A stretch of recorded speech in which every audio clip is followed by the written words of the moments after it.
Hopefully my voice is going to come over a bit over the top of the music. Although it has got to that great point where it's sort of naturally paused, so I can just do that. That helps. Do that button there. I'll do that button there. Hey! Ooh, that camera's a bit low down. Let's do that. There we go. That's a bit better. A few people have answered the warm-up question. So yeah, we'll explain how tonight's going to run in a minute. But good that folk are kind of dropping in. Share the stream out if you haven't already, but we'll go through the usual bits and pieces as we usually do momentarily. But yeah, good to see folk are kind of appearing, which is good. We're just going to check.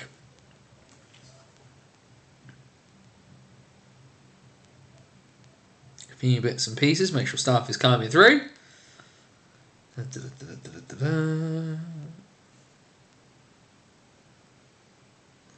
Appear to be working well enough.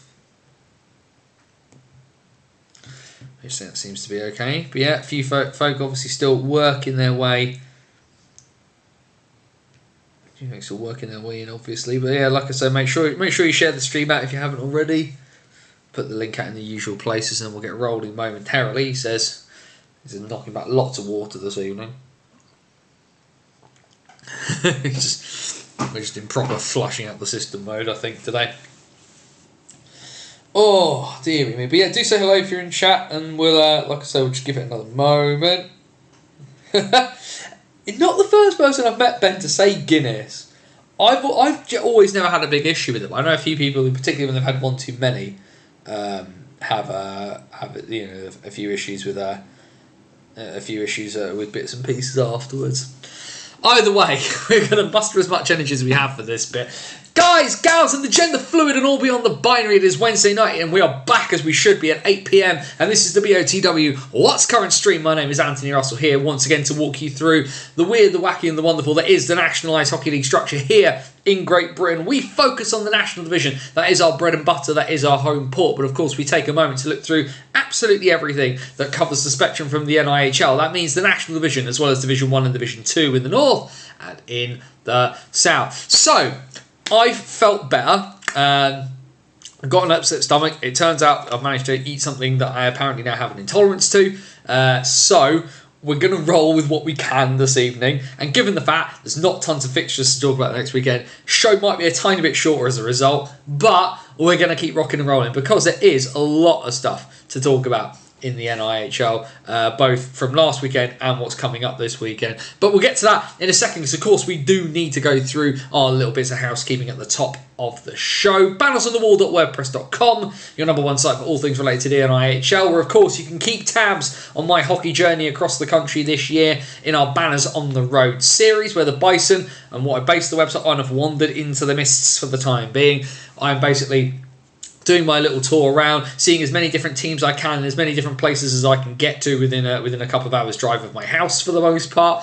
And then what you get is long form, in-depth write-ups on what I've seen. So you get to have some threads of some different teams across the year, and you get some different ones as well. But last Sunday I was in Slough for the National Division game between the Bees and the Seahawks. I made a Takeshi's Castle reference in the piece I wrote up, but that's all there over on the website, as well as our Hockey Story series with, of course, a new interview. In our Hockey Stories series, Tom Norton, that feature-length, hour-long interview with Peterborough Phantoms defenceman and assistant coach Tom Norton is all on the website as well. Make sure you do check that out. Of course, Tom's testimonial coming up in May. Fascinating chat. Also, as well, managed to get to the point where we could have the video and could bring the audio out of it as well, so you can get just a podcast-only version you can pick up and take on your travels. But there's tons of stuff, old things to listen to, are free to download, tabletop, game, dice hockey. All of that is there on the website, bannersonthewall.wordpress.com. And of course, the other great bit is we are live on YouTube Wednesday nights, 8 PM. We did do a different time last week because, you know, Valentine's Day, didn't want to get shot by the wife. But we are here usually Wednesday nights, 8 PM, all the way through the British hockey season, and that means that you get the wonderment of all the good YouTube bits and pieces. Subscribe to the channel if you haven't already. Like the video, share it out, because of course we're live, so it's always good to have more people joining in. All of our socials and the link to our virtual busking hat at buymeacoffee.com/BOTW are in the description below, so there's all that good stuff. And of course, being live means you get the chat, and you can chuck in everything you want to talk about. Questions, comments, thoughts, feelings, the whole 9 yards as we go through all the news and all the action. By all means, chuck your opinions and stuff into the chat. It's always massively appreciated. But of course, if you do want to use the chat, please remember the golden rule here at BOTW. DBAD, don't be a dick,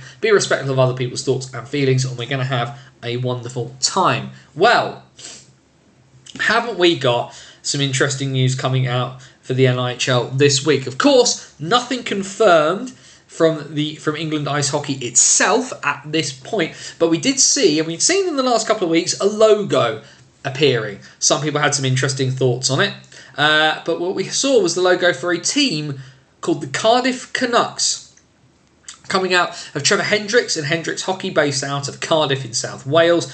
And then at the weekend, we had a little promotional video from the Canucks, from Trevor Hendricks, explaining what the plan was for this new entity, and that the Cardiff Canucks are looking to make an entry into NIHL 1 South for 2024-25. But not only that, that the team is going to be a bridge from the Cardiff junior system to bring younger players up into playing senior hockey. And the idea being that it will, Hendricks intends, from what he says in this video, you can go check this out, it's on all the Cardiff Canucks socials, that he wants to kind of run it in a very North American major junior style. The idea is going to be young players where they're going to be on the ice every day in the morning, school in the do education in the afternoon, and then play at the weekend. So essentially, there's a lot to unpack here. Firstly, I've seen in the chat from our friend Mara, just the worst name. It's not the best name. I genuinely don't think it is. I get why. I think we all get why they've called it that. Hendricks, of course, a former NHL draftee, played in North America for many years, played in Europe for quite a while, is now Cardiff-based. He's Canadian. And the fact that he's called it that is what it is. It is, like I say, not my first choice of name. Now, of course, you already have the Cardiff Devils, of course, the elite league team in Cardiff. Plenty of history there. The Cardiff Fire are in Division 2, Division 2 South, of course. I can understand for a point taking a name and having it separate from the sort of, Devils, fiery, whatever kind of history that you have. I mean, of course, we've had different ENL teams and NIHL teams in Cardiff before, whether it's the Fire, the old Cardiff Devils, ENL, the Cardiff Satans. They've had a bunch of different names. And yeah, maybe, unfortunately, there are some very good names taken, because there is a rec team in Cardiff called the Cardiff Bay Lightning, barn door name that would have been. But I can understand why they've done a different name.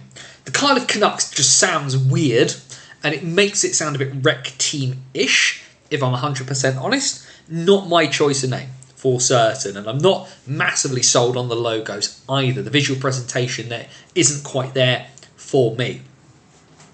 Surely a Welsh reference he could have gone with. I mean, potentially the issue is that, do you want something hockey-esque? And given that Hendricks' vision for the team is to be about bridging that gap from the juniors into the seniors and being very much kind of a hockey-focused project, a more hockey-esque kind of name, one that be a bit more associated with hockey, more so than Cardiff or South Wales. I get the thinking. It just doesn't quite land for me. The concept, on the other hand, appears to be Slough Jets on steroids.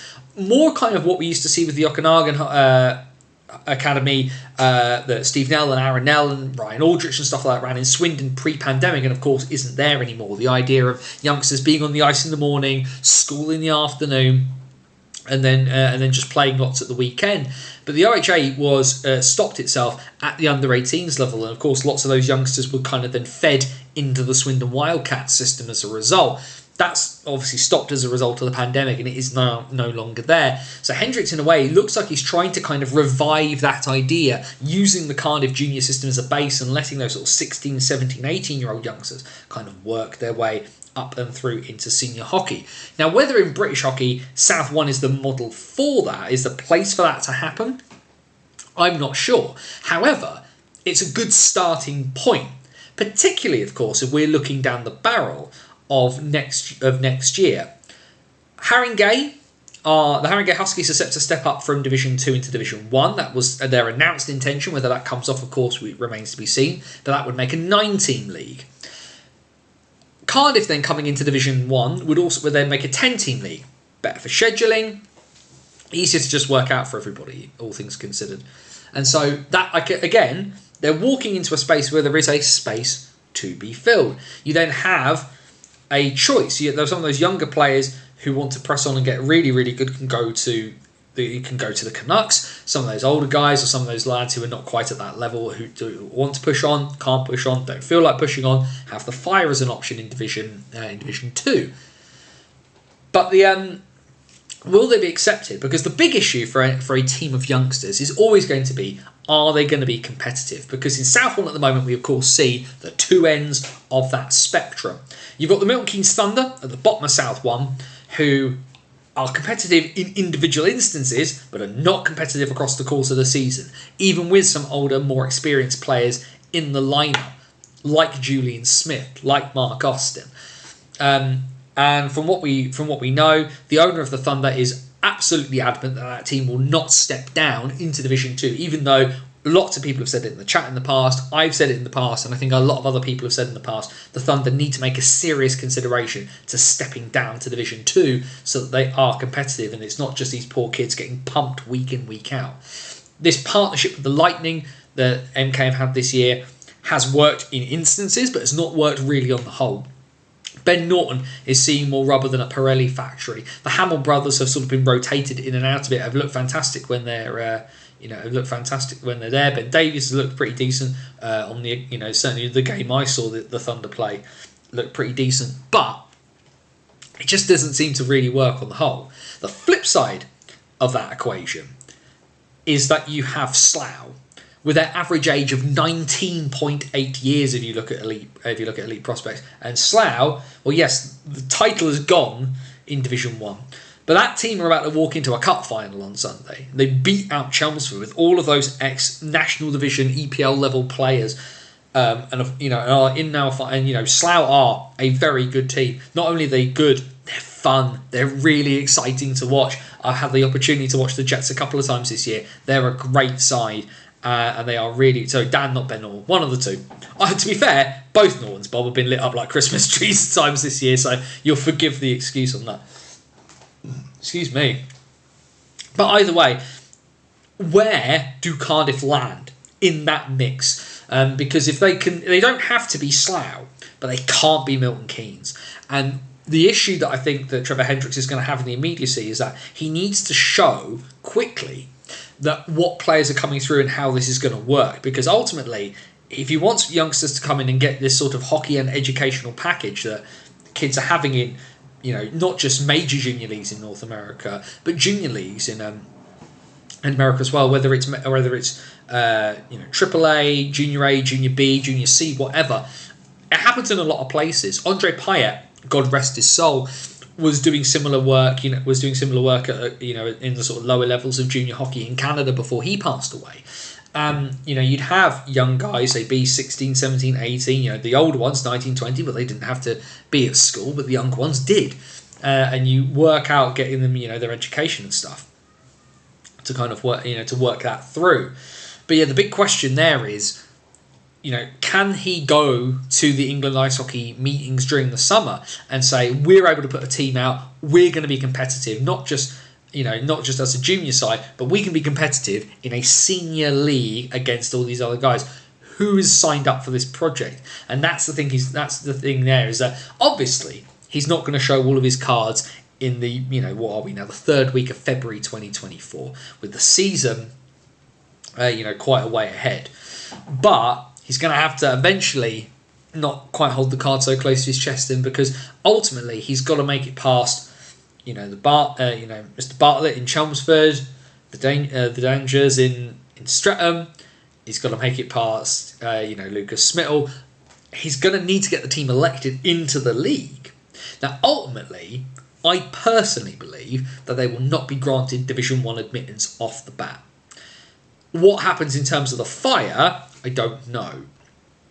Because part of me thinks that he's a much easier sell to put yourself into Division 2 and work your way up than it is to step into Division 1, get smacked around like a piñata at a birthday party, and then have to rebuild. I think that's going to be a real problem here. But I'm going to make some effort to try and have a conversation with Trevor Hendricks about this because, hey, it's an NIHL show. Why wouldn't we have a chat to him about it? And I'm fascinated to see how he intends to kind of pan out. A few bits I can see in the chat. My only worry, the saturation of the market, same as with the Sheffield, Hull, Leeds in the in NIHL North. You've got them, Bristol, 2 teams in Bristol, Cardiff Fire. Only so many players with the required ability to go round. I think from what Trevor Hendricks has said, Mara, is that he's looking at this to kind of be the place kids travel to stay, and kids travel to and live there kind of thing, like literally kind of making it like old OHA style kind of thing. So if there are, yes, there will be kids in Cardiff who will be suitable for this project, but also as well those kids maybe in some of those other junior systems. Are there a couple of kids in the 16s and 18s at Basingstoke who are thinking to themselves, well, my rink's like a dilapidated shed, but I really want to play hockey. Is there a move into there for them? Those kids who are maybe on the periphery at Slough, and do it that way. I get that, but hope is not strategy. Well, very, very much so. That's very, very true. And like I said, we await Mr. Hendricks' cards being revealed slowly further away from the chest. I don't see how big the player pool is big enough. Unless they spend a few pounds, you can't have a team of kids in South 1. They'll get eaten alive. I think that's the issue, James, is that Slough has shown this year you can have a team of kids in Division 1 and not get eaten alive. Like, the oldest player on the Jets is, 25, 26? It's a very young team. And its best player, and arguably the league MVP in South 1, and I don't know whether Ben from Zero Puck's giving this a watching, but the league MVP is Sebastian Moore, arguably, in South 1. And he's not 18 yet. So, like, you can have a team of kids in South 1 if you have the right kids doing things the right way. Thunder need to play a couple of mid-table NHL 2 teams. If they are beaten, they haven't got a leg to stand on. Well, I think the problem there, Richard, is, and you'll appreciate this, Richard, being involved with the Buffalo, and I've said it before on here, the gulf from the top to the bottom of Division 2, particularly in the south, is very wide. And you could put, the Thunder would struggle maybe against a team like the Phoenix, but they probably wouldn't struggle quite as much against the Oxford Rising Stars, or Lee Valley, or Solent Juniors. More as an anomaly, though, not the rule. Very true, James, but that entire Slough, like I said, I don't know whether you've had the opportunity to watch Slough much this year. You just did name on a screen to me, James, and you might be a Jet season ticket holder for all I know. But that Slough, I watched that Slough side against Chelmsford. I watched that Slough side against Invicta. So they're playing against men. I've said it before, one of my favourite moments of this season is the first period of the Slough Invicta game I watched, where I saw Sebastian Moore keeping the puck away from Dan Scott, and just a hard, physical, perfectly legal within the rules of ice hockey moment. It's just like one generation versus the other, and it was superb. And yes, Seb Moore, Christian Moore, Jack Goodchild, even chucking Luke Smittle into that mix as well. There are some anomalous players, but I got a roster of them, and then they all come through as well because guys get injured, and Jude Affleck steps into the lineup, and a netminder gets injured, and Connor Dudley steps into the lineup. There's so much there. You think about also as well, Slough are loaning out their under 18s to Solent Junior Devils in Div 2 to get them ice time and get them experience, because guys are going to get older and want to move on or move away, and those kids are going to want to come up. There is, Slough doing things in an interesting way. I do like what Mara has said there, though. I get that. Hope is not a strategy. 100% is not a strategy. But, so like I say, hopefully we will see what kind of comes of it going forward. But yeah, so either way, will we see another team in Division 1 South come the start line of 24-25? It does remain to be seen. Then again, we've seen in the past that the Jets have wanted to reportedly step into the National, and that didn't happen. Will that potentially happen next year? Because, like I said, unfortunately, I have a bottle of beer that at the moment is still sitting in the corner that I'm not going to open. Because I said until the Bison are back or gone, it will stay. But we don't know. We just don't know at the moment. But if there is the need for a 12th team next year, Could the Jets finally be admitted off the back of that? Remains to be seen. I remain a little bit sceptical about that. It's almost as if we need... there's unfortunately something right in the way of what you've said there, James. South 1.5 division. Almost, you think about that, yeah, almost like a three tier south. I kind of wonder if we see a Cambridge team join NIHL 2. I wonder whether they're a bit further off on that, but certainly, obviously, the Cambridge Kodiaks, if you're not familiar with them, the women's team in Cambridge have obviously, been sort of born out of, have obviously come into the league this year. Been a bit of a tough season for them. They're given a good accounting of themselves, and they look pretty decent. Will we see a men's team? I don't know. I haven't heard any rumblings about it, so I'd be interested to see. They would have. I think any Cambridge team would join. It would certainly join Div 2 and then work their way up. But again, player pool, because what's your player point around there? Your pool around there, Mara. You've got sort of the north of London upwards, Peterborough south. Yeah, and as Casey there has put in the chat, it's a bug flying. Sorry. They've got the women's team set up. No plans for a men's team yet. I think as well that'll take some people getting frustrated elsewhere and then kind of moving on, as it were. But yeah, I mean, still very much a possibility. From one man leading in one area to one man leading in another area, we have a new chairman of England ice hockey in the face of former Guildford, Slough and Basingstoke forward and former GB Junior international Nick Cross, who is now the chairman of the IHA. He takes over after Barry Archer was forced to step down following his incident, shall we say, earlier this year with the Nottingham Lions, which of course never heard the upside of that. What happened about that one. But we do have a new chair of England Ice Hockey. We of course had Daniel Smith on the show. We'll ask the question and see if we can get Nick Cross on the show as well. Has gone down mostly well. Our friend Nicky Watt from 4000 Accounting less impressed, but Nicky will have his own reasons for not liking Nick. I venture it's something on ice related, of course, but ultimately the one thing people have been crying out for, they said we want hockey people involved. Well, Nick Cross, multiple, played many years, played BNL, played EPL. You're not going to find a man who is more of a hockey person in a lot of ways than Nick Cross. My big issue is, can he lead? Because ultimately, I do not believe, need to be a hockey player or even necessarily a hockey person to run the organisation. What you need to be able to do is to lead and adapt. And for what, Nick Cross, of course, now has, he has a business career, and hopefully he is able to do both of those things. Because the one thing that we've got involved in ice hockey, strangely enough, is quite a lot of hockey people. There's always this big complaint. Are these people making these decisions? Are they hockey people? Well, actually, what we need is competent people. Because just because they're involved in hockey doesn't necessarily make them the best placed person for the job. Would it be better if they were? 100%. Because hockey, as an environment, as a community, as a social, a social entity, has its own rules, has its own ways of doing things, just like on the ice as well as off the ice. There are some things you don't do. And there are some things that are done in a certain way, have been done in a certain way, and some things that need to change as well. When you have to be able to walk those lines very, very carefully.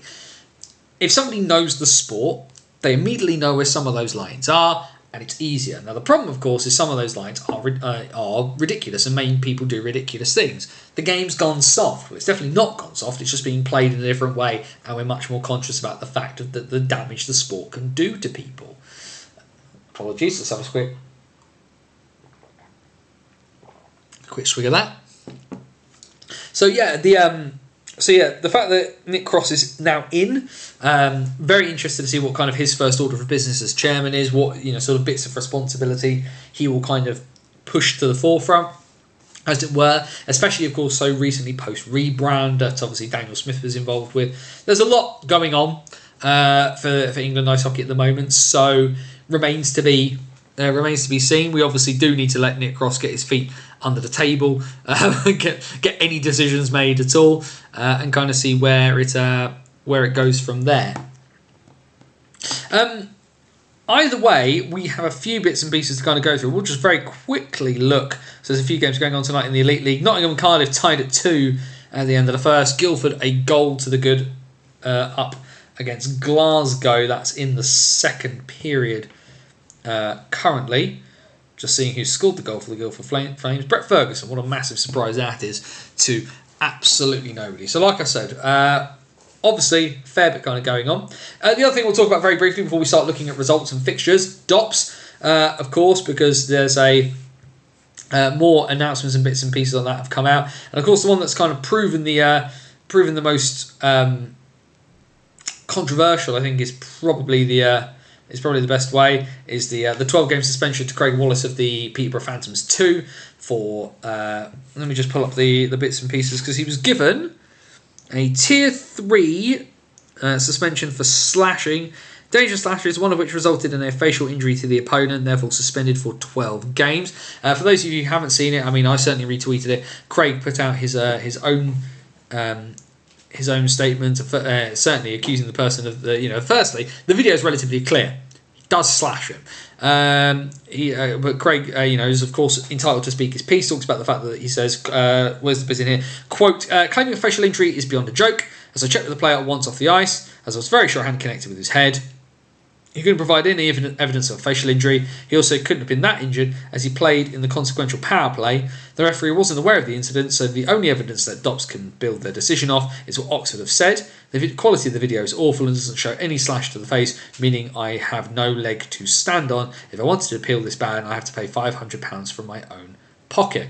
And again, it's another sort of example here of the issues that we've had across the year with DOPS, all things considered, where not only does the decision sort of get made, but there is no really good way to kind of immediately sort of counter issues that kind of arise. We've seen it with Darcy Flanagan, we've seen it with Harvey Stead, we've seen it with Lee Bonner, and now we're kind of sort of seeing it again. So for me, the video, does his stick come up and slash him? Yes. It doesn't really appear to go much near his head at all, which is problematic. Any facial injury, of course, and it's not to kind of to say that it's another person kind of being soft or anything like that, because you get slashed in the face, it hurts. It's going to hurt. But also as well, again, you've got a video which, admittedly, yes, is not the greatest of quality, but there is a difference between the head and the chest. Like, if my chest is there and my chin is there, there is a difference there. And again, we find ourselves with DOPS not really fully explaining the decision in a great way, zero accountability, and no real means for the clubs to kind of appeal. The change that I was rattling around in my head was because ultimately you want to make sure that teams do not, egregiously abuse the process, and just keep appealing off of everything. So yes, so that there needs to be a mechanism for that. But they gave the teams 3 reviews at the beginning of the year, saying that if they wanted something reviewed, they could do 3 reviews. Why not chuck everything together? This guy's banned for 12 games, review card. And then once you get outside of your number of reviews, then you have to pay, and do it that way.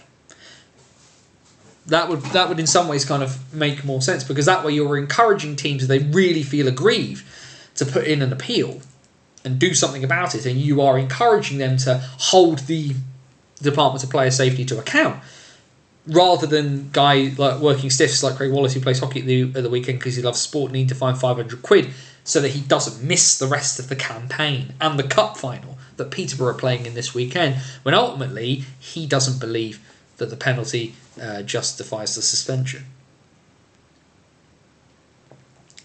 So yeah, fair bit of news that we talked about there. Questions, comments, thoughts, feelings, chuck it all in the chat. You already have been.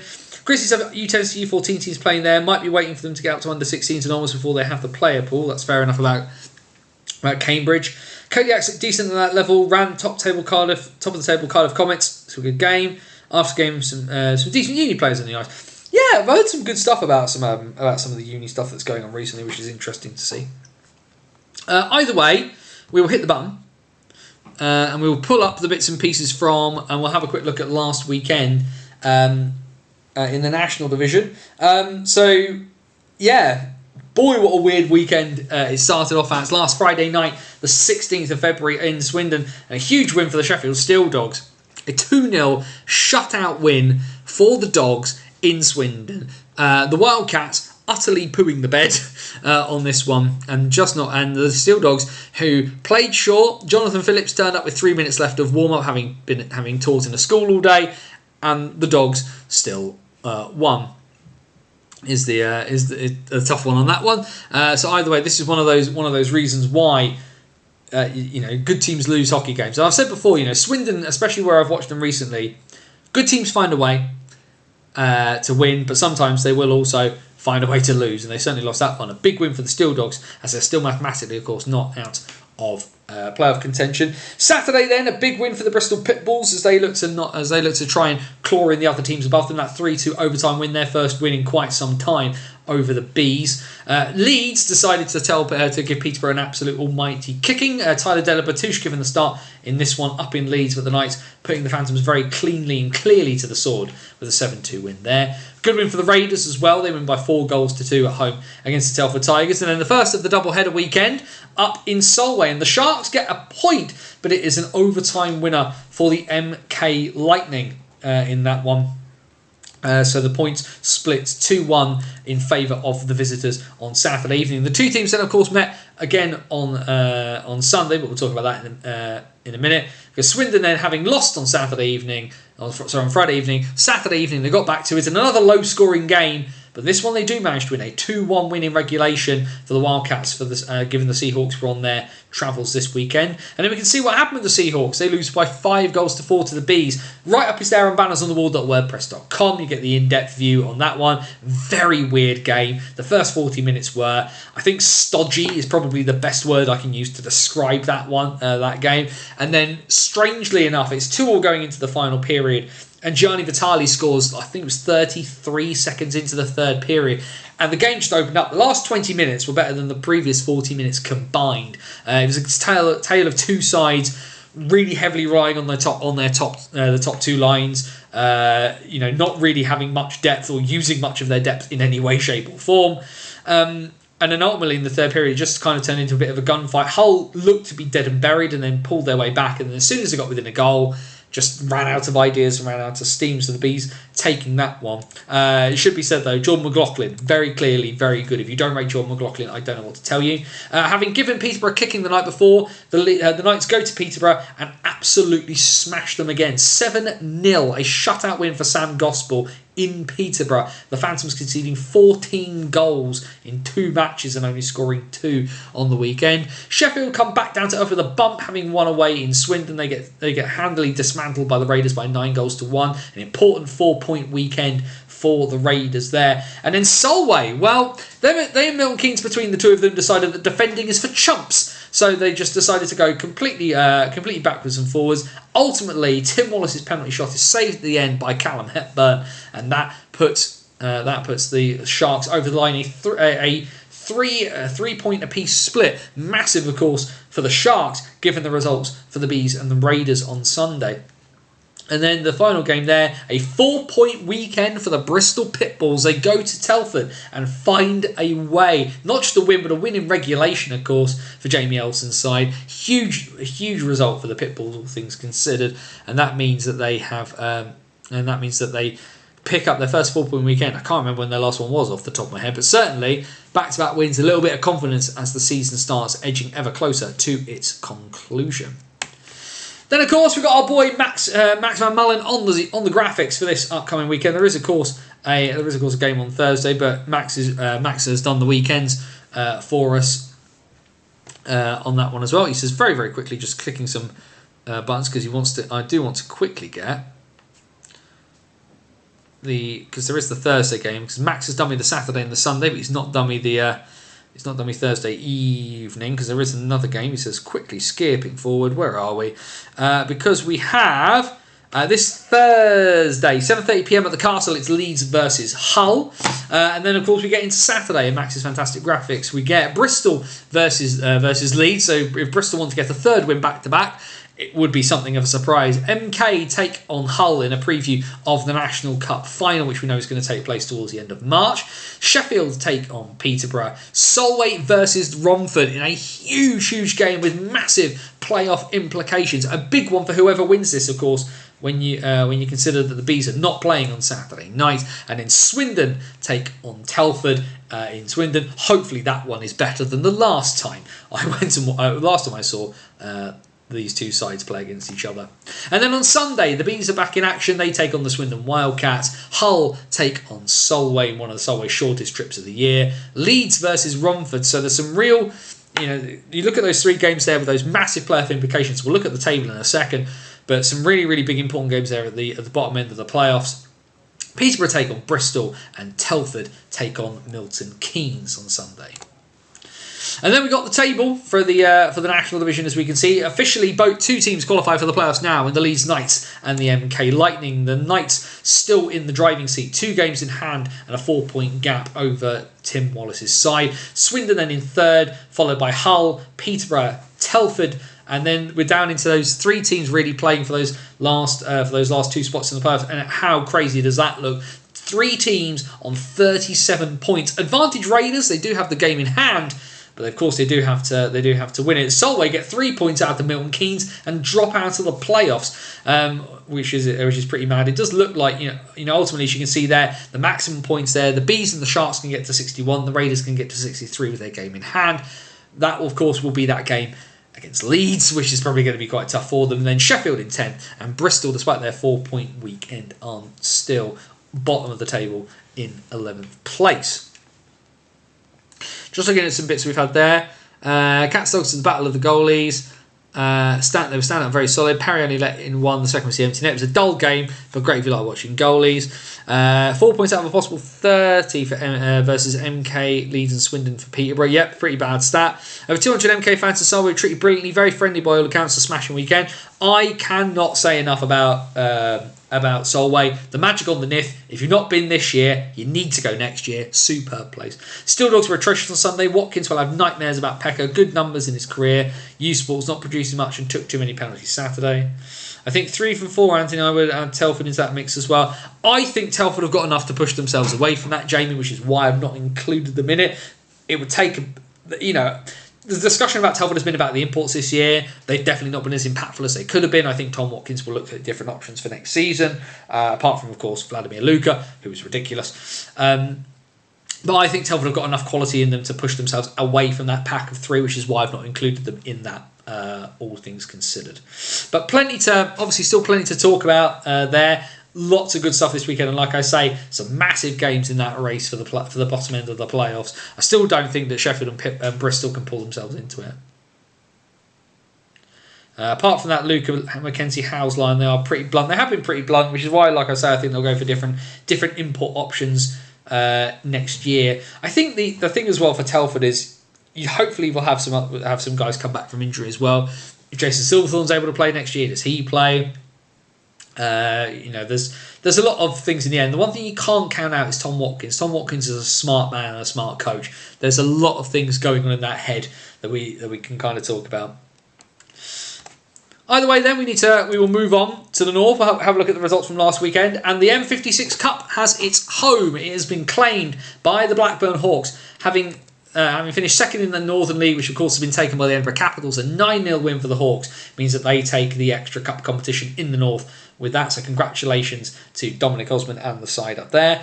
And league play then from the rest of Saturday night. Well, they're at home, so of course the Hull Jets beat the Solihull Barons by 4-1. Hull don't win on the road; they only win at home. As I've said, on the road, atrocious. At home, Captain Scarlet. They are indestructible. If you liked goals as well, Saturday Sheffield was the place to be. A 13-5 win for the Teesside Dragons because. Okay, again, who needs defending when you don't need to defend? And I made up for the point that it was a 4-point weekend for the Dragons because, of course, Hull lost on the road because they always lose on the road. A mixed weekend as always for the Jets, although the Jets, of course, have qualified for the playoffs at the first time of asking a Div 1. You can't ask much more of them from that. And then the big result from Division 1 North, as you can see there, Billingham lose for the first time in 21 games, a 7-3 defeat in Solihull against the Barons to give the Barons a tiny glimmer of light that they can get their way back in. It does, however, mean whilst that means that Billingham cannot claim the title in the immediacy, they're still not too far away. We'll look at the table in a minute and have a look at that.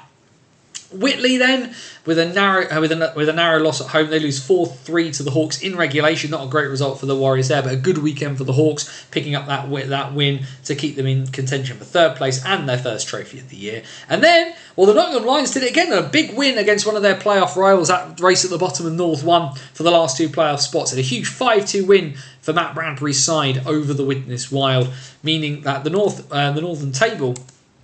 The North 1 table sees Nottingham edge ever closer towards Widnes, but more importantly, away from Sheffield at the bottom there, now a 3-point gap, having played the same number of games for the Lions. At the top, Billingham are 4 points ahead with 4 points ahead with 2 games in hand, and the magic number there for the Billingham Stars is 48 points. 48 would be the maximum for that Solihull can reach, meaning 5 points from their remaining games would put Billingham Stars over the line. They would be North 1 champions and would book their place at Coventry. So, of course, not achievable this weekend.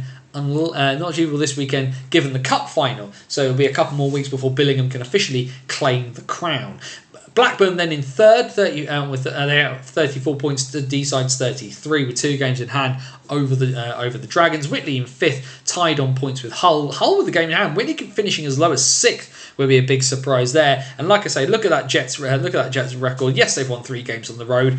You can guess who those 3 were against, but 11-2-1 at home. They have beaten every side in the division at home. And then those top 6 are qualified for the playoffs, and then it's Widnes and Nottingham in the driving seat, Sheffield on the outside looking in. And then of course, the Northern Cup final is this weekend. Billingham and Blackburn will go to war. Saturday in Blackburn, Sunday at the Forum in Billingham. Get your guesses in the chat. We're going to go through all the cup finals as well. So get your guesses into the chat as to who's going to win the respective cup finals, and we will see what happens with that one. Into the south then, and really, well, yes, we'll talk about the games on Saturday very, very briefly. So, of course, there's been some Britain Cup action this weekend as well, that extra cup competition.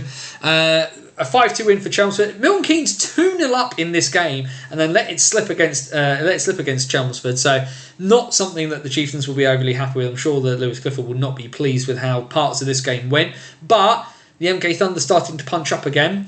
And then to make matters worse, but to make a statement ahead of this upcoming weekend in the Britain Cup, the 3-0 win for the Redhawks in Slough, massive when you consider what's coming up this next weekend. The other game on Saturday, a 4-2 win at home for the Solent Devils over the Invicta Dynamos. And then Sunday, well, the two sides have pushed pretty close in the league, but this was Britain Cup action and a 4-2 win for the Slough Jets down in Chelmsford, which does set up things rather nicely for Streatham, meaning that wins over Oxford would see them in a very good position in that cup competition. 4-1 win for Invicta over MK, but then the main news, of course, was there on the high road on Sunday, and it is locked up, it is done. The first league title in the NIHL has been decided, and that is that the Streatham Redhawks, for the 4th consecutive played season, are the champions of NIHL South 1. Congratulations to Ben Painter, to Ryan Watt and the rest of the team. That is a huge, huge achievement. To go back to back. Of course, there have been changes of coach for Streatham over that time, from Adam Carr to Michael Farn and now to Ben Painter, of course. And you think that I said at the end of last season, when I spoke to Ben Painter very briefly after the Division 1 final in Coventry last year, where they'd been outclassed by Solway, and that Ben Painter was a very sad-looking man, but I could see the gears turning behind his eyes, that there was something in his mind, but it appears that they've managed to pull something. They've certainly got the first part done. The Redhawks will play on Sunday afternoon at the Coventry playoff weekend. Slough have played all of their games, so they can still be. Chelmsford can at least pull level. I think off the top of my head, and Joe Scutt's being in the chat will remind me. I think Slough own the tiebreaker here, so I'm not sure how much higher Chelmsford can go. Solent and Invicta are level on points, but Solent have a game in hand. Romford then in 6th, Oxford in 7th, who've not played this past weekend, and MK still bottom of the table. They will pretty much 100% be playing Streatham in the first round of the Southern playoffs. And then that means this coming weekend, the South One Cup final, so not the Britain Cup, that's an extra one, that's like the M56 Cup in the north. But Slough Jets and the Streatham Redhawks will do battle over 2 legs once again. Saturday in Slough and Sunday in Streatham, where Muggins here will make his first appearance on the high road. I've got some good bits and pieces in store for what is going to be a bumper piece for Banners on the road. Hopefully going to be able to do some behind the scenes stuff, give it a really nice in-depth thing, get some thoughts and some feelings from the players involved. Really looking forward to a trip. I'm originally a South London boy, albeit Kingston rather than Streatham. So getting back to that sort of neck of the woods is going to be very, very interesting. And massive thanks to the folk at Streatham who are helping me out to do some bits and pieces with that one. Really looking forward to it. Going to be a huge game, huge occasion. We'll see what happens on Saturday night. We'll determine what kind of game we get on Sunday. But knowing what these two teams have been like all year, it's been as thin as a Rizzler on a diet. So it's going to be huge stuff there.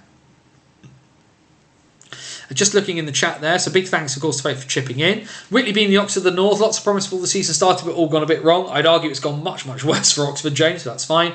Winners can put their playoff spot this weekend too as they play Sheffield. Thank you very much for that, Joe. Yeah, that's an extra game outside of the cup, so Witness will can hopefully do the business there. They'll leave it to be a straight shootout between the Lions and the Scimitars.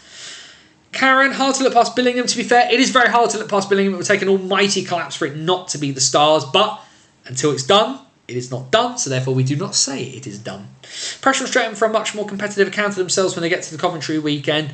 I think they're going to match up. From what I've seen of bits and pieces of Billingham, I think they will match up quite well. I think it'll be a much closer game. I think stylistically they're going to be quite close. Should be interesting. Slough versus Chelmsford is a straight shootout for goal difference now, which I would be... that's a tough one, because you'd probably put the Slough to be favourites in that case. But Chelmsford, of course, have the games that they're able to play. They know what they need to do if they want to claim second. So it's a case really of, are you getting Romford or are you getting Oxford in the playoffs? It's going to be tough. It's going to be tough for either the Buccaneers or the City Stars in that one. But yeah, the playoffs can spring surprises. You never know what's going to happen on that one. Albeit you venture, given the playoff week, the way things have gone this season, it would be hard to look past Slough, Streatham and Chelmsford making that final weekend, and then Solent and Invicta fighting it out for that last spot. We then pop up into the north, and all league action there ahead of this weekend's cup final. A solid win for the Billingham Buccaneers. They beat the Bradford Bulldogs by 5 goals to 2. The Sheffield Titans beat the Altrincham Aces, which is sort of another decent result. Altrincham had such an interesting year this year. I find myself, whenever I read the results, they do just seem to lurch from one end to the other. One team that hasn't lurched anywhere at all, Telford, 10-0. They give the bottom of the table team, the Nottingham Lions, an absolute kicking. An interesting one, this one, because the Tigers decided that they were going to test commentating over Twitter Spaces, which of course is something that has been done before. I've tried doing it before. I'm probably going to be doing it again at some stage before the season starts. So that'll be before the season starts, before the season ends. You will see me popping up somewhere doing it. I'm telling you that now. But next time, Tigers, don't swear so much on the stream and don't just try to apologise for it, because that's how you talk. It's not the best way to do things. Just bearing that in mind, all things considered. But from what I understand, the Tigers are planning to use that sort of Twitter Spaces thing to do commentary on their leg of the North 2 Cup final this weekend. So if it works, great, because it worked relatively well for them on Saturday. So I'd be interested to see if they can make it work this time. Sunday then, Bradford, well, they got things back on track. A 6-0 win over the Kingston Sharks for them, as the Sharks pretty much there in terms of that last playoff spot. But it's still mathematically not quite there for them as a result. I am trying to find the bit from the Bradford Bulldogs, of course, because off the back of that win, Josh Stockton becomes the all-time leading point scorer for the Bradford Bulldogs. He's overtaken Paul Mahon. Stockton now sitting on 407 points from 228 games. It should be said that Paul Mahon had 405 points from 89 games. So just putting that into perspective a little bit, but still massive congratulations to Josh Stockton on his achievement. It's a bit of a surprise result actually for the Sheffield Titans. A 4-0. Having been the only side in the league to beat Telford this year, Sheffield Titans get a 4-point weekend with a 5-4 win for them at the Sky Dome. A bit of a shock loss there for the Blaze. The Billingham Buccaneers win on the road in Nottingham against the Lions, a 6-1 win there. And then it was the big game of the weekend, 1 o'clock face-off on Sunday, and the preview to next weekend's Cup final. A 4-3 win for the Telford Tigers against the Sutton Sting. These two sides have gone back and forth all year. The Sting said they were going to chase them as hard as they could. Well, they have another chance. The league, it looks like it's pretty much gone, all things considered, but the Cup is still very much in the running, as those two sides will meet this coming weekend over 2 legs to decide the first bit of silverware. Because what we have in the league, well, is the fact that the Tigers are approaching that magic number. They need to get themselves to 56 points, and then they will be crowned champions. We, of course, have 7 teams qualified for the playoffs. The Kingston Sharks getting there, nearly there, not quite there yet, all things considered. The Lions still technically can catch them, despite having only won 1 game all season. But Telford, Sutton, Coventry, Billingham, Sheffield, Bradford and Altrincham are all into the playoffs. The Kingston Sharks pretty much looking down the barrel of a playoff encounter with Telford. I don't envy them for that one at all. Still, things not 100% decided. There's certainly 6th is not decided between Bradford and Altrincham. Coventry look like they're pretty much going to be locked into 3rd, so they will get the whoever finishes higher out of those 2 teams. Billingham versus Sheffield as a playoff quarter-final could be very, very interesting. Such a close game, Telford versus Sutton, reminded me very much of the semi-final playoff game last year without the broken nose of blood. Good to hear. Chelmsford versus Romford in the playoff quarterfinals will be fire. Yeah, could very much be. Romford have upset the odds the past 2 years. Depends potentially if TJ and Pascali play.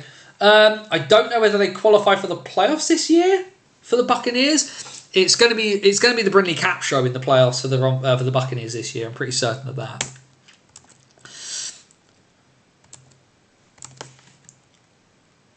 There we go. It's also going to have a press all the right buttons. And then, not many games in South 2 this past weekend, but a pretty sizable win for the Cardiff Fire. Poor Chelmsford Warriors travel all that way to get 11 stuck past them, but a good win for the Fire as they look to keep good position for the playoffs. Big win for the Oxford Rising Stars. They win by 10 goals to 2 over the Solent Junior Devils, and with those last playoff spots still very much up for grabs, lots and lots of stuff to be done. Matt Tull, the unlikely hero in Peterborough. The Phantoms 3-1 down in this game at one point, pulled themselves back. But Tull, who, when I mentioned he'd scored the winning goal, I was asked by at least 2 people whether I'd mistyped something on Saturday. But the Phoenix keep on the march, but they're still being pegged back a little bit. The Haringey Huskies with a good 7-3 win against the Rising Stars. It was a good start from Oxford in this one. They were 2-0 up to start this game, but the Huskies overpowering them at the death. And the Invicta Mustangs sneak by the Solent Junior Devils in Gosport with a 5-4 victory. Which means the table then looks like that, but we are still living in the Guildford Phoenix world officially. Officially, given the fact that the Phoenix own the tiebreaker over the side, everybody from 3rd down officially cannot win Division 2 South. So Peterborough, Bristol, Basingstoke, they're all out of the running, but they have all made the playoffs. We, of course, only now have 1 playoff spot left available in South 2. And the Oxford Rising Stars, with their wins, have put themselves in the better position at the moment, but the Devils, with their game in hand, could overtake them and pull themselves back into 3rd spot. Streatham, Chelmsford, Lee Valley technically not out of the running yet, although you'd find it very, very unlikely that they'd be able to rise up the ranks so far. And of course we need to talk about the fact that the South 2 Cup final is a 1-game shootout at Alexandra Palace between the Guildford Phoenix and the Peterborough Phantoms 2. Of course, a little bit of controversy about both bits and pieces. Of course, meant to be 2-legged affairs became 1-legged affairs, and now we have a 1-legged final on neutral ground, which some people will be very happy about, but should be a fantastic game between these two sides. Of course, we saw the result from Peterborough at the weekend, a chance for Nathan Pollard's side to exact some revenge, and for Guildford, well, they've got all the trophies in sight. site. They need to, and so this will be the first step there. But we are, of course, certainly I know I am looking towards that game on the 9th of March between the Phoenix and the Huskies at the Spectrum, which could potentially be title deciding, all things considered. Anderson needs to play 3 of the Bucks' last 5 games to qualify. What's the percentage of games need to qualify to play in the playoffs? How does injury, suspension, or time off affect that? I can't answer that last question. I believe you have to play 25% of the available games to be playoff eligible, and I'm sure Joe will tell me if I'm wrong on that one. Do, of course, remember that all of the, Max Van Mullen does the fantastic graphics for our National Division fixtures. All the other bits and pieces are off of Joe's website, nhlstats.wordpress.com. Of course, if you have not visited Joe's site, enjoy that black hole you apparently appear to live in. But yeah, massive thanks to Joe from now across the entire season and for everything he does for all of us. We'd be lost completely without him. 25% of all league games unless the player has turned 16 during the season, or you can prove a player missed a string of games due to an injury. So thank you very much, Scutsy, for that one. I think 7, but TJ is far too important to the Raiders. Raiders currently top line and scoring every game. Exactly, and I think that's probably why you're not going to see. I think for the Buccaneers, they kind of need to turn the page on TJ Anderson. But for me, if they can make him playoff eligible, they probably would do. For me, I think Brindley Capps has been one of the standout breakout players of the division in South 1 this year. Why would you need to? EP sure would be lost without Joe. They would 100%. Joe does a fantastic amount of work in a bunch of different places, and certainly even if he doesn't feel appreciated, we all appreciate him here in BOTW land, if nothing else. There we go then. That's as much of it as we can kind of talk about, and as much as I feel like I can kind of get through, so I'm still not feeling brilliant, I won't lie. But we've got to the end there. Like I say, we'll do a slightly shorter show today just because there isn't as much stuff to talk about this weekend. But questions, comments, thoughts, feelings, chuck stuff into the chat. Happy to have just a little bit of an open session here for the moment and kind of see how people feel. Is there anything else anybody wants to talk about? By all means, do feel free. Daniel Evans has told me off for ignoring his comment.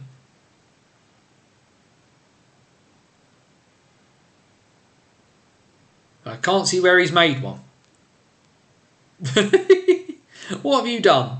Where have you put something, Dan, you great sausage? I can't see where you've made a comment, mate. Sorry about that.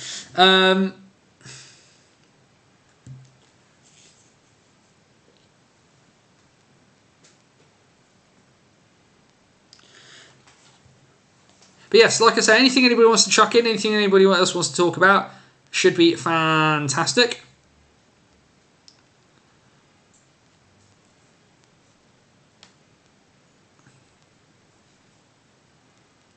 Just tell Dan I can't see his comment that he's moaning about.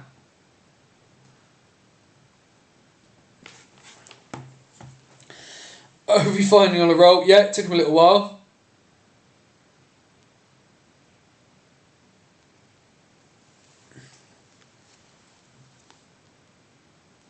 So that's what it says for Dwee. If I talk about team claiming injuries to tops, I'm in trouble. Fair enough. Yes, we won't do that. We'll leave that one firmly to one side on that one. Yes, this will be an interesting one. No video. Quite looking forward to the Dops bits and pieces on Dan Scott. Joe Scott and I did talk about this because Joe was in Gosport on Saturday evening. Dan Scott getting 2 for cross-checking, 10 minutes for instigating, and a game misconduct for resisting an official. So the initial one on that, he should get 4 games. Joe and I did talk about this. We believe, off the top of my head, it's 4 games. We will see what happens, whether it's assessed any higher. Not heard anything on it as of yet, it should be said. So remains to be seen on that one. Yes, Richard, settle down on that one. But yeah, certainly one of the bigger ones from this past weekend. So interested to see what happens there. Given what happened to Craig Wallace, will we see him getting quite a big ban? I don't know. Remains to be seen. There's obviously the video. The referee's report to kind of take into it. Was he counted as was whoever he hit? Because they're for instigating. So there's some sort of fight potentially has kind of happened. I don't know. But yeah, it would be nice to see video. Will we see video? Probably not.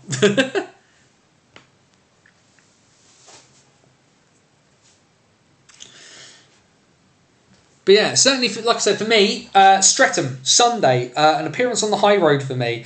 I had an idea to kind of try and get to one of the cup finals and kind of do a nice sort of big in-depth piece, talking to players kind of before the game, after the game, and kind of just kind of really fleshing it out and kind of getting kind of inside a bit of sort of a calm before the storm, then the storm, and then the aftermath thereof.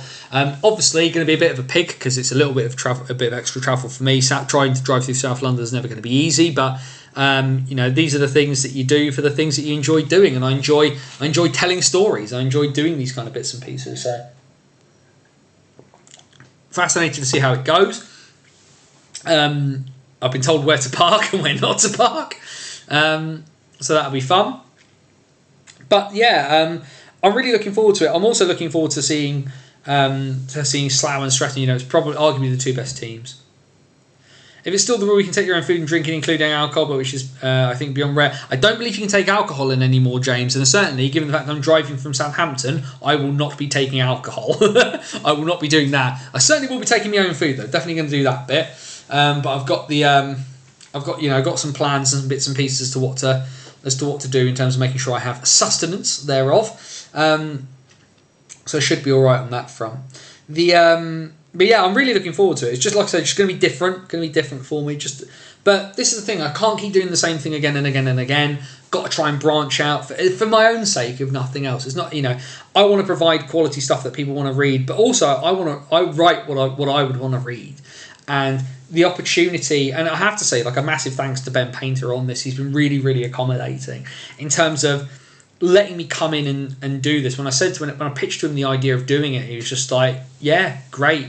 If it gets the word out, then let's get the word out. And actually, I realised kind of what I'm doing is, a lot of what I do is kind of for hockey fans within our hockey space. But what I'm going to try and do in this one is I want to try and serve the masters of both the old and the new fan a little bit. One of the things I really love doing, particularly with my writing, is to try and get, I try and do it a little bit with the interviews as well, is having that bit of insight, humanising the people that you see, reminding people that these are people with dreams, aspirations, faults, foibles. They are really in no big difference in terms of being people. They're not that different from you or I. What they are really good at is they're really good at this one particular sport that we all really enjoy, and that's kind of what I want to be able to do, is to tell stories sometimes in a different way. And yes, admittedly, I've got my formula, I've got my style of writing, and a lot of people like that, and that's really, really cool. But as well, sometimes for me, sometimes it's about pushing my own boundaries, I think, a little bit as well, and just providing different stuff, not always providing the same stuff.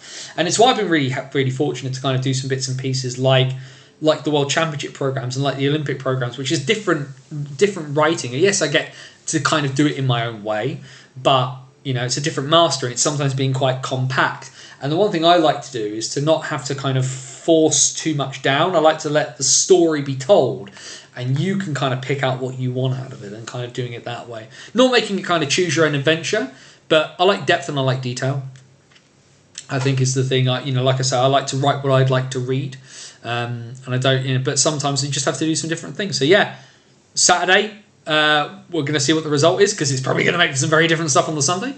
But it'll be fun. It'll be good. It'll be really interesting, and I'm really interested to kind of see how I can tell the story in a different way. How I can let people see behind the visor, into the eyes and into the heads of kind of the people who play in this kind of moment. Because a cup final is a big thing, right, in any sport, even if it's not the highest level. So being able to kind of show people what that's like, I think, is going to be really interesting too. Looking to get to both legs of the final in the final in the cup. Both teams are going to provide sports coaching, which is great.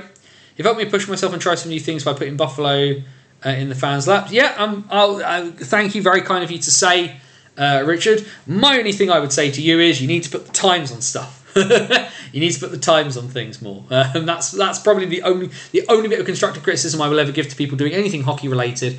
If you're doing updates, put the times on things. Please put the times on things. That's probably the best bit of advice I can give anybody, I think, is what I'd say on that front. But the one thing the Buffalo I've not had before, Richard, is somebody doing consistent updates. So you're giving it your best. Fair play to you for doing it, mate. It's been very, very helpful, especially for me, where I've been kind of bouncing around on this weird little adventure I've been doing on. What I will say what I will say when it comes to the Buffalo, because a lot of people talk about being neutral, and there's been a lot of talk about neutral bits and pieces today. I don't think neutrality, 100% neutrality, is a perfect thing. I do not believe it exists. Nobody can be unbiased because we approach all things with our prejudices and our own experiences and what we have and what comes from it. I have never ever promised and never ever said I would ever be neutral. I'm not. I don't work. That's not possible. You can be objective on individual matters, and I like to think I try and do that as well. I'll tell you this now. I want the Basingstoke Buffalo to win the playoffs. That's what I want. Anthony Russell, the individual, wants the Basingstoke Buffalo to win the playoffs because I think it would be the best middle finger to all of the circumstances they've had to deal with, right? And I think it'd be great for some of those old guys who've come back to help out, and I think it'd be great for those young guys to win a trophy at senior level. I think it would be great. But if I watch a game and I'm going to do my write-up on the game, I'm going to be honest. I'm not going to blow smoke up anybody's backsides. I'm not going to say something is good when it is bad. Do I look for the good in everything? Yeah, because I find hockey entertaining wherever I find it, no matter the level. I've been to national division games this year that have been nowhere near as entertaining as some of the games I've watched in Div 1 and Div 2. Right? But I can't play hockey. I can't. I'm not good at it. I'm not good enough. I am not good enough to do it. I think I'm probably one of the better writers about ice hockey dealing with the NIHL. That's not, there are other people who do it and they also do it really, really well. But I like to think I'm good at what I do, and I put a lot of effort and time into being good at my hobby. This is what I'm good at. And this is why I want to do things like what I'm trying to do on Sunday in Streatham, which is take this talent and take the talents of those guys, because they can tell a story in their way, which is going onto the ice and playing it. And I want to be able to take that and push that out to other people who may not think about seeing it, because there are people who tune into this stuff and they'll be in the north. And it's up to use her as an example. I'm sorry to embarrass her, but like Karen, who comes onto the streams, who lives in Telford, she doesn't watch South One. I want people like Karen to look at this and just go, "Wow, what a great story this is." And I want the folk in Billingham who keep telling me to go to Billingham for some reason. I want them to look at that and just go, "Wow, can't wait to see Streatham in Coventry." That's the sort of thing that we're getting. That's the kind of thing I like to do. And it's that, like Joe, like Scutsy tells his story, putting all the stats together. There is a story there, and he tells his story in his way with his talents, which is the ability to collate and keep all that information and do things in a solid, consistent way, and bugging people to get the stuff that he needs when they don't provide it on time. Everybody can tell stories in their own way. Some people are better at it than others and it's not because they're better storytellers, but because they work at it more.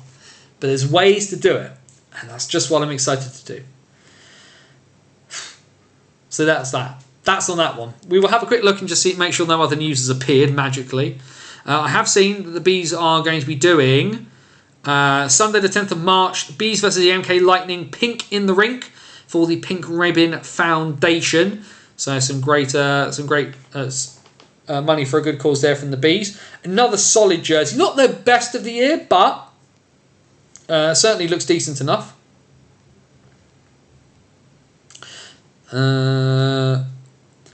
One thing I have seen here, OHL sources say the OHL is investigating the Sudbury Wolves after accusations that a bounty was put on an opposition player's head.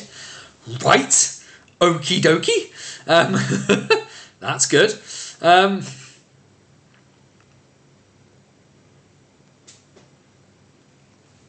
So can't see much else in the other way of news, but chuck anything in the chat that you want to, please do. Like I say, we'll head out before too long. Panthers 3, Devils 4, end of second period in Nottingham.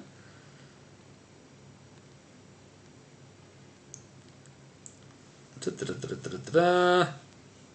looking at some other bits and pieces. There's been games in the Ice League tonight as well, so in Austria.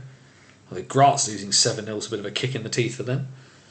I try sometimes. I don't have all the info, but also doing other tasks on the day. So yeah, I mean it can be tough. It can be tough. It is tough to get it right all the time, Richard. I don't think nobody expects perfection, I think is what everybody would say. I think there's the me being me. I'll always say what I want. I'm never shy about saying what I think is the right way about doing things. But such is life. I am the articulate loudmouth, I think, and it's worked for me for a while. So I'm going to keep sticking at it for the most part. The other thing that I will mention, just because it's out, because it's going to happen before too long. So, The weekend of the 2nd and the 3rd of March. I don't know what I'm doing at the moment for the 2nd and the 3rd. So this weekend, like I said, I'm in Streatham. The weekend of the 9th, I will be in Guildford for Guildford versus Haringey. The weekend of the 2nd and the 3rd is going to be a bit of a weird one. Mostly because I don't know where I'm going.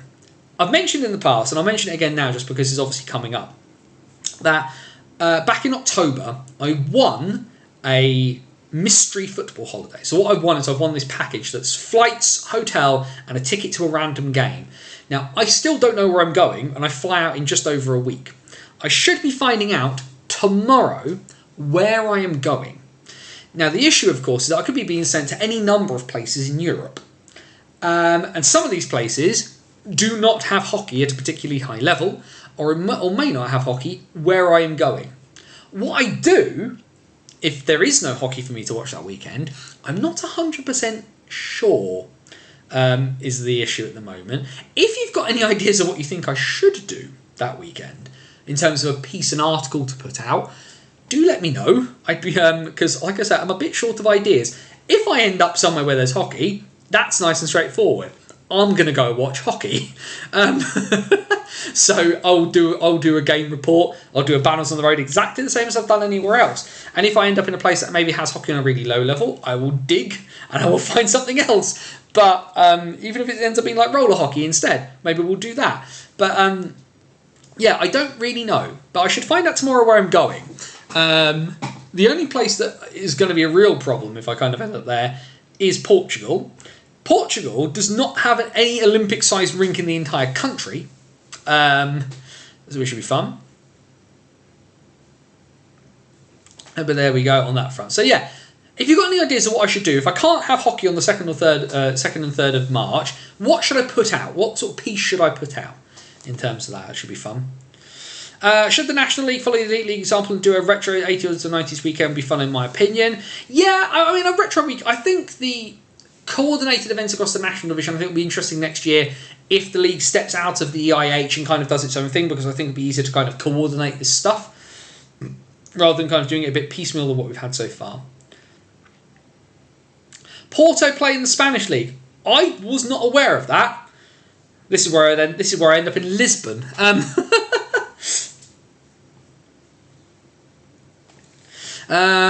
NHL 1 and 2 Perth weekend, still no timings, ticket info very frustrating. And then Dan has mentioned the first semi-final for the Saturday for the South is at stupid o'clock in the morning. That is my understanding as well, that it's potentially we're looking at a 10 o'clock face-off on Saturday morning. Of course, it's not been confirmed. We await whatever's going on. I think the issue, of course, for the last couple of weekends is that there have been, obviously, the South 2 weekend sold out. South 1 didn't. So I think they're obviously still arranging a few bits and pieces. We will see what happens on that front. New team. Oh, they're new this year. They are new this year, are they? Interesting. If I type in Porto Ice Hockey,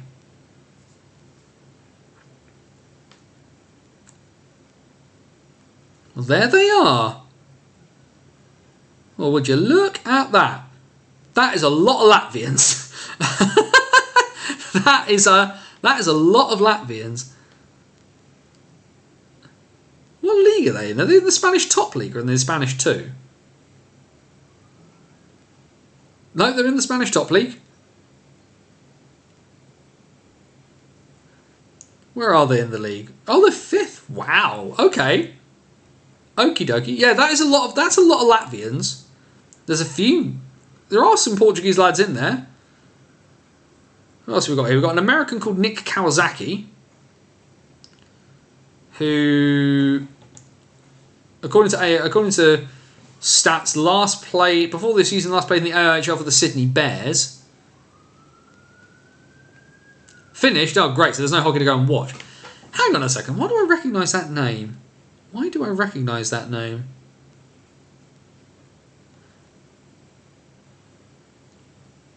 My word. Porto? Yeah. Porto have Eriks Ozopala who played... hang on, let's try that again.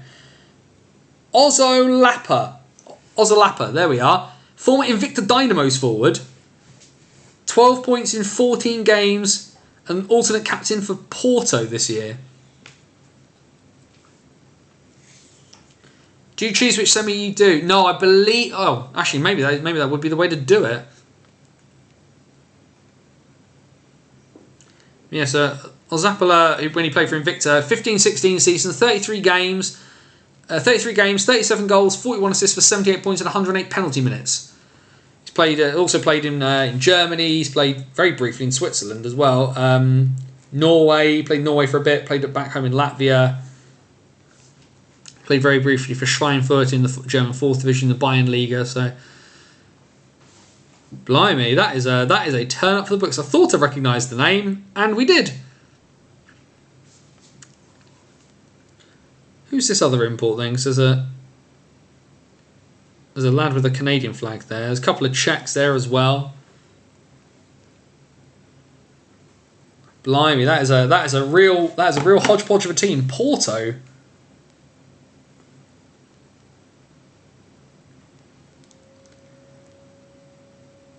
Yeah, so chap there spent a lot of time playing in the Dutch leagues. Played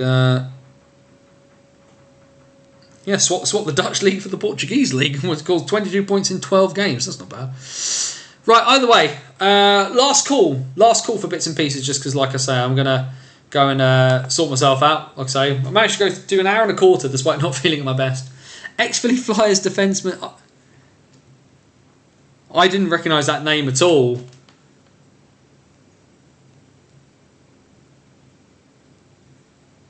That is insane. Oscars Bartolos.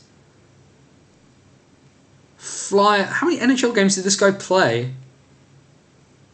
66 NHL games, 189 AHL games, 330 games in the KHL, and he turned up in Porto to play 3 games on D.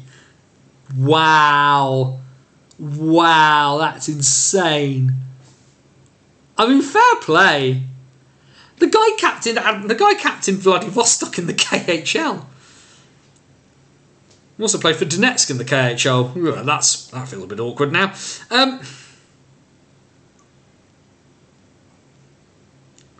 He played in the Olympics. Wow, that is so amazing. That is amazing.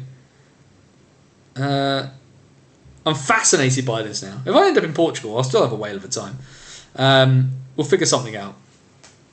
There is a Portuguese league, apparently. Like a really, really small one, but not like a proper one. I believe they don't have like proper ice in Lisbon, so I don't know what they do there. But yeah, last call. Questions, comments, thoughts, feelings, anything else anyone wants to chuck in? And then we will head out.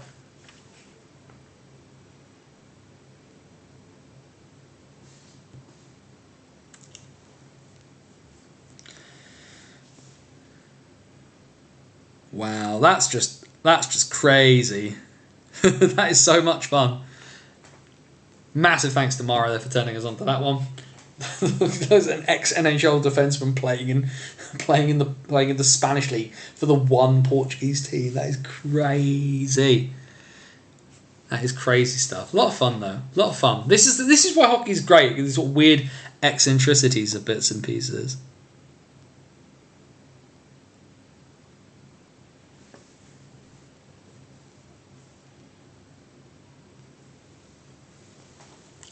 Yeah, no, I think then we can all just roll out on that one. We will call it there. Bannersonthewall.wordpress.com, your number one source for all things related to the NHL. Follow my journey across hockey this year with the Banners on the Road series, long form, in-depth pieces from every game that I managed to get myself to. And like I say, a special coming up from this Sunday's second leg of the South One Cup final between the Streatham Redhawks and the Slough Jets. Looking forward to putting that piece together. But you've got all of this season, as well as all the back catalogue of everything I've ever written on the website as well as our Hockey Stories series. We go all over the place with that one, from the 19th century to the present day, behind the Iron Curtain, into war and beyond. Long form pieces of content both in written form and audio visual form, including our latest piece celebrating 10 years of the Peterborough Phantoms of Tom Norton. Which is a pretty fantastic achievement. So do go check that one out as well. Thank you, Mark, for telling me there's a Stanley Cup winner playing in Kenya. That's insane. there's a conversation to have with somebody about that later. But yes, on the website as well, the back catalogue of the old BOTW podcast, as well as our free-to-download tabletop ice hockey game, Dice Hockey. You can play it with bits and pieces around your house. Free to download. All I ask is if you do download it and you enjoy it, that you go and chuck some money towards Parkinson's UK by means of a donation. My dad has Parkinson's. It sucks. So it'd be really awesome if we could find ways to get raise money for research and a cure for that. But like I said, tons of stuff for you to check out at bannersonthewall.wordpress.com, facebook.com/bannersonthewall if you like getting your news through your Facebook feed. Head over, like the page. All the links from the stuff on the website goes on there. The links for the show, all kinds of bits and pieces go there too, so do go check that out.